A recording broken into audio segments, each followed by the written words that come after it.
UFOs are real and you were never supposed to see them, military official says. Over the last year or so, there have been lots of talk surrounding US military UFO footage taken by pilots, in particular 3 different videos that have been named the Tic Tac UFO, the Gimbal and the Go Fast. Like many other researchers, I've also scrutinised this footage, which I believe to be authentic. However, as to what the UFOs represent is another matter entirely.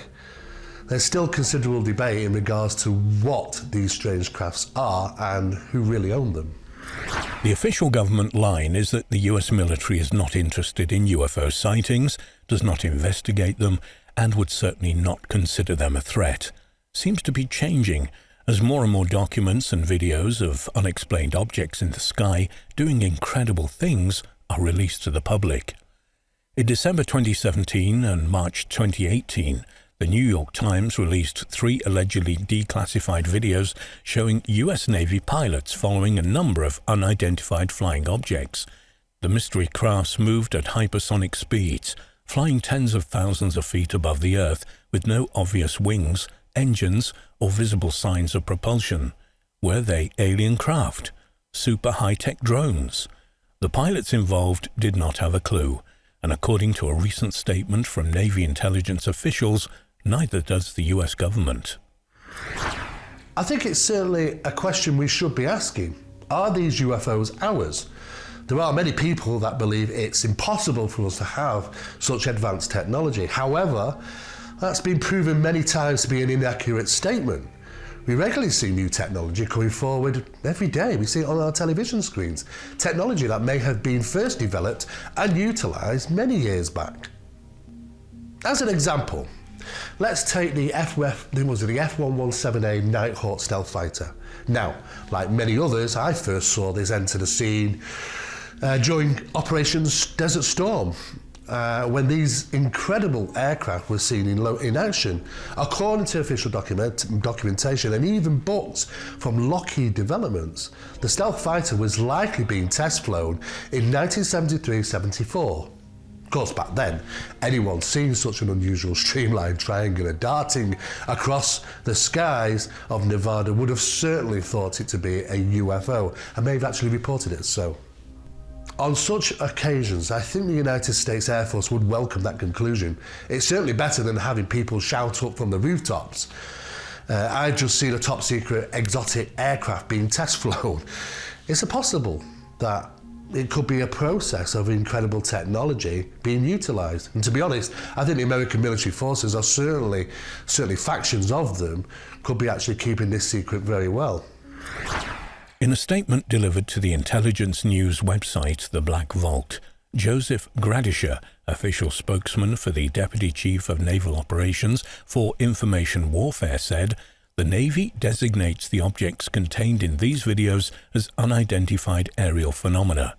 When asked why the US Navy uses the phrase UAP and not UFO, Mr. Gradisher added, "The unidentified aerial phenomena terminology is used because it provides the basic descriptor for the sightings, observations of unauthorized, unidentified aircraft objects that have been observed entering, operating in the airspace of various military-controlled training ranges."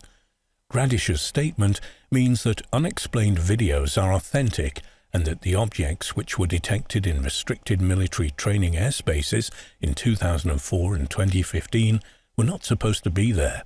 The objects still have not been officially identified as any known type of aircraft. Gradisher also told the Black Vault that the UFO footage was also never cleared for public release, meaning that the existence of these 3 unidentified objects was never supposed to be known about. According to the Black Vault, it's possible that the videos were mistakenly released by a former Pentagon employee who had applied for permission to share them across several government agencies as part of a database on unmanned aerial vehicles, UAV, he was apparently compiling. This person received permission to share the videos for US government use only, paperwork obtained by the Black Vault shows. Interestingly, however, Navy officials never declassified the footage for public release, according to Gradisher. The videos were never officially released to the general public by the Department of Defense and should still be withheld, said a Pentagon spokesman, Susan Gough, to the Black Vault earlier this year. Mr. Gradisher, on behalf of the Navy, confirmed the Pentagon's position by adding the Navy has not released the videos to the general public. So what specifically was the Navy trying to withhold? Perhaps the astonishing aerobatics shown by the strange vehicles. In one incident filmed in 2004, for example, the unidentified objects appeared suddenly at 80,000 feet and then hurtled towards the sea, eventually stopping at 20,000 feet and hovering, the New York Times wrote. Then they either dropped out of radar range or shot straight back up. I cannot help think that when such things get apparently leaked to the public accidentally, that such acts are carried out on purpose, a way of disclosing information without really disclosing it. Could there be a reason why the Pentagon would want us to have this information? Is there more to this plan? Could it be that it's a form of disclosure? Well, a bit of it at least, certainly some of it. Or is it something later to come? It could be just simply our own technology. It's all down to what we really believe. It's all down to the extraterrestrial hypothesis. Are they ours? Are they theirs? According to the New York Times, this unexplainable encounter in 2004 was the most bizarre. The incident involved the mission of Commander David Fravor and Lieutenant Commander Jim Slate, who were in training over the Pacific Ocean off the coast of San Diego at the time. Some way into the mission, they received a strange call from a radio operator who said that the military had been tracking strange aircraft in the region for about 2 weeks. Sometimes these flying craft made sudden maneuvers, dove tens of thousands of feet, or even hovered, according to the reports. Asked to investigate, Fravor and Slate eventually spotted one of the objects, about 40 feet, 12 meters long. It was hovering 50 feet, 15 meters above the ocean. Fraser descended.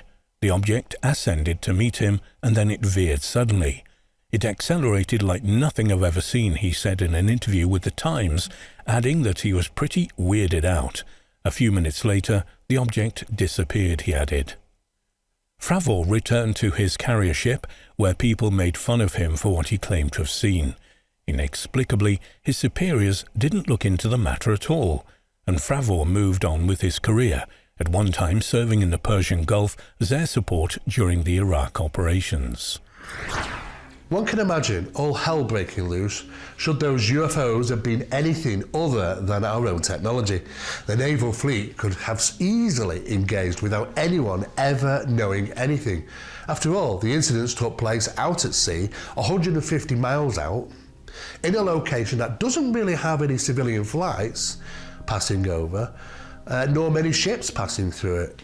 It's a location where specialised naval training exercises take place. Of course, being so far out at sea, no one have even seen it from the shorelines of Mexico. Nothing. A perfect location. Much more secure than Area 51. It's certainly food for thought. Fravor's account includes a video, one of a number of such recorded as part of the programme.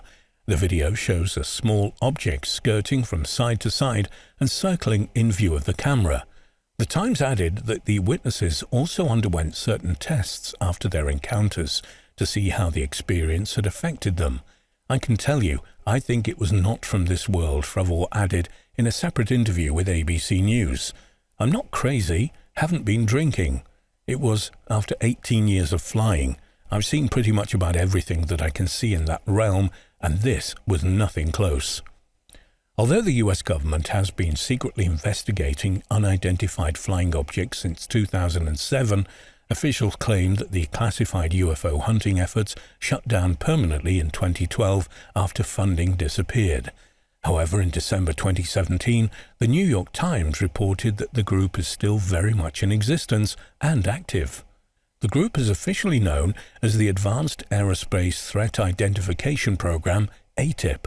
It was launched by the U.S. Department of Defense in 2007 and operated with an annual budget of $22 million from 2008 to 2011, the Times discovered during a recent investigation. It's been speculated by a number of researchers that Robert Bigelow of the Bigelow Aerospace had received funding himself on occasion in regard to certain projects, one of which may have been associated with the notorious ranch we know as Sherman, the Sherman Ranch, or also Skinwalker. Bigelow may have also been very aware of ATIP. Although Pentagon officials did reveal the existence of the program, they claimed that it ceased operations in 2012, the Times reported. However, the former head of the program said that ATIP in fact remained active in the years after 2012 and that he continued to oversee the organization until his resignation in October 2017, citing the department's excessive secrecy and internal opposition as the cause. And he was succeeded by someone else after his departure, according to the Times. As part of the program, aerospace experts investigated and described sightings and video recordings of mysterious objects that did not fit easy explanations. They also conducted tests on witnesses to sightings of UFOs to see if and how they may have been affected by the experience, according to the Times. One video example from the project, the time and date of which were withheld by the government, showed a fast-moving, spinning and glowing aircraft recorded in mid-air by Navy pilots in an FA-18 Super Hornet. The secret program had been inaugurated by Nevada Democratic Senator Harry Reid, then the Senate Majority Leader, who secured $22 million with bipartisan support for the study of military sightings of UFOs. Reid said the office produced so many reports and studies that it is almost like a book. That money was spent developing page after page of information, he said, where people in the past had seen things and not one person but hundreds of people as a result of that. There's been a lot of activity since then. Reid still takes the matter of UFOs seriously. In June 2019, led by the then former state majority leader, was quoted as saying that the US had to keep up with similar UFO investigation programs by rival powers such as China and Russia. We've had some UFOs seen near our military installations in South Dakota out that way, Reid said. At our missile defense systems, where they come out of the ground, quite often UFOs are seen. So I don't know what all these things are, but I do believe that we should take a look at them, he said. Reid added that some of the most credible stories and sightings of UFOs have come from US military pilots. Pilots who were once afraid to tell their superiors about UFO sightings, but all that has changed. In fact, the US Navy is drafting new guidelines for pilots who witness unidentified aircraft due to the increase in sightings near sensitive military facilities and Navy strike groups at sea. Originally, pilots were afraid to tell their superiors because they were concerned that it would hurt their promotions, which it would have done, Reid said. But now, pilots have an obligation to start reporting them, and the reason for that is the work that we did. It was reported that numerous pilots, once they got back to the strike group, tried to get answers as to what they had seen. Further reports of visuals on radar confirmation seemingly disappeared. Data had been removed, logs and events phantomly vanished. And when pilots discussed the incidents with their officials, they were immediately dismissed and given no importance whatsoever. In fact, they weren't even told not to talk about it. Of course, you have to consider when given an order not to talk about something, it kind of gives it some type of credence or importance. It's a high-ranking official simply wanted these incidents to go away, it seems. Why is that? I do not know. Could it be that at the highest level, someone knew exactly what was happening and that there was no defence significance? Could it simply boil down to the strange crafts were, in fact, our own? Crucially, advances in military technology have given pilots the ability to capture better photos and video of the UFOs, Reid said. Pilots have reported objects that can do things that are impossible for US military jets to duplicate. We do not have any type of craft with the ability to do what they do, he said. We have jet airplanes that fly at 750 miles per hour. These things, they estimate, go over 3,000 miles per hour. I think it is something we need to look at. News of Reid's secret work funding UFO research and ATIP were revealed in December of 2017 when the New York Times and Politico both published stories on the subject. When I was contacted by the New York Times, they said they wanted to do a story on UFOs and the money you got, the $22 million, Reid said. And I said, I'm happy to do that story as long as we're not talking about little green men. If you want to talk about science, I'm all in, and that is how I looked at it. So, we're the best naval fleet in the world being tested along with their specialized radar systems. Researchers have stated the following. The US Navy FA-18 Super Hornet pilots encountered unidentified flying objects at over 30,000 feet while conducting training missions off the east coast of the United States in 2014 and 2015. It was the first time the most advanced sensor fusion, networking and computer processing capabilities available were united across an operational carrier strike group. One of the ships already had a track record of encounters. The USS Nimitz, including her wing and escorts, encountered the famous Tic Tac off the Baja coast, northwest of Mexico in 2004. The Nimitz-class aircraft carrier USS Theodore Roosevelt had just returned from a significant 4-year overhaul in 2013, which included systems associated with the latest operational iteration of the Navy's Cooperative Engagement Capability, CEC. When the Nimitz Carrier Strike Group encountered the Tic Tac in 2004, it was in the midst of the first ever CSG-level operations of the initial iteration of the CEC. The CEC uses the strike group's diverse and powerful surveillance sensors, including the Spy-1 radars on Aegis combat system-equipped cruisers and destroyers, as well as the E-2 Hawkeye's radar picture from on high, and fuses that information into a common picture via data links and advanced computer processing. This in turn provides very high-fidelity tracks of targets thanks to telemetry from various sensors operating at different bands and looking at the same target from different aspects and at different ranges.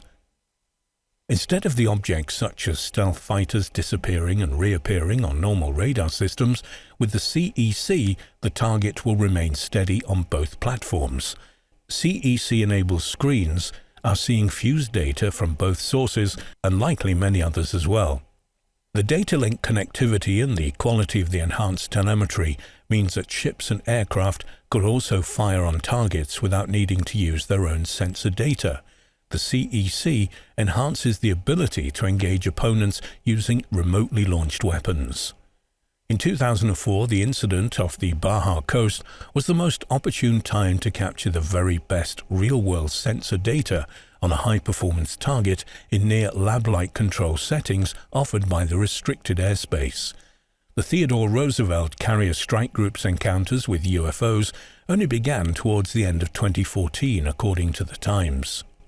In closing, it's hard to overstress just how opportune the conditions would have been for this particular CSG, or elements of it, equipped with the world's best air defense capabilities, to be tested against exotic and high-performance flying craft. It is also curious that sightings of these objects would coincide with the first major deployment of the CEC, NIFC-CA architecture and the E-2D Hawkeye, and then more would occur around the time of the strike group's work up to the first operational deployment of those systems. Discovered in numerous official documents, the United States Secretary of Navy is listed as an assignee on several radical aviation technologies, patented by an aerospace engineer working at a Naval Air Warfare Center aircraft division in headquarters in Maryland. One of these patents describes a hybrid aerospace underwater craft, claimed to be capable of extraordinary feats of speed and manoeuvrability in the air, in the water and outer space during the revolutionary electromagnetic propulsion system being used. Now, this is referenced as transmedium travel in the ATIP program, and they have listed that these crafts could exist, believing that they're actually more UFO orientated. However, the patent may describe that these things could be ours. The patent is highly complex and describes methods of reducing the mass of an aircraft using various techniques, including the generation of gravity waves, which were detected in 2016 after being produced when two black holes collided. Although the US Navy applied for the patent in 2016 and was granted in 2018, it doesn't necessarily mean that the craft has been built and tested. However, a number of ex-employees of the US Navy have stated, well, if they've submitted a patent, then it means that they already have it. It is known that a number of patents on new advanced drones were submitted long after they had been designed and test flown. Details of ATIP were first released in 2017, including reports of sightings made by fighter pilots from the USS Nimitz. These pilots saw a huge patch of churning turbulent water the size of a Boeing 737, suggesting something was beneath the surface, as well as a tic-tac shaped aircraft which zoomed off at almost impossible high speeds. It's now time to seriously consider that we could be the proud owners of some advanced aerial vehicles that can behave in these numerous different ways. Is it a real UFO phenomena? I really don't know. For now, all we can sit back and see what unfolds.